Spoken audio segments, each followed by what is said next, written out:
খান একটু জানাবেন শিল্পাঞ্চলগুলোর কি অবস্থা এবং আপনি একটি সিএনজি পাম্পে রয়েছেন, সেখানকার গ্রাহকরা গ্যাস পাচ্ছেন কিনা?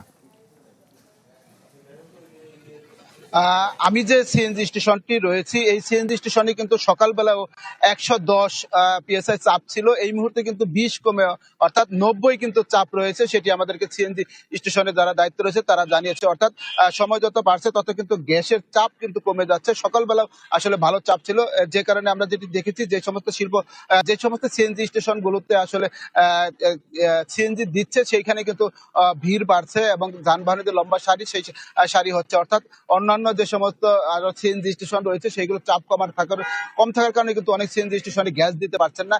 আর যদি শিল্প কারখানা বলি, সেই শিল্প কারখানায় কিন্তু গ্যাসের প্রভাব পড়েছে। অর্থাৎ শিল্প উৎপাদনেও কিন্তু ব্যাহত হচ্ছে। আমরা শিল্প মালিকদের সাথে কথা বলেছি, শিল্প কারখানার যারা ম্যানেজার রয়েছে তাদের সাথে কথা বলে তারা যেটি বলছে, গেল কয়েকদিন যাবৎ যে গ্যাসের সংকট দেখা দিয়েছে, এই সংকট দেখা দেওয়ার কারণে কিন্তু শিল্প উৎপাদন আসলে কমে যাচ্ছে।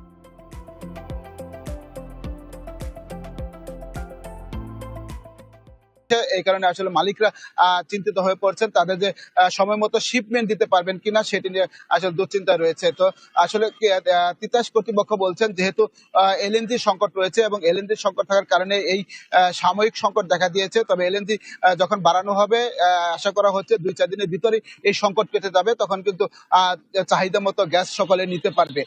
তো আসলে আমরা যে সমস্ত সিএনজি স্টেশন গুলো দেখেছি, অধিকাংশ সিএনজি স্টেশনে কিন্তু গ্যাস দিচ্ছে এবং কিছু সিএনজি স্টেশন রয়েছে সেই সমস্ত গুলো আসলে গ্যাস দিতে পারছে না প্রেসার কম থাকার কারণে। এই ছিল আসলে গাজীপুরে গ্যাসের সর্বশেষ পরিস্থিতি। তানভীর। রফিকুল ইসলাম খান, ধন্যবাদ আপনাকে আমাদের সঙ্গে যুক্ত হওয়ার জন্য।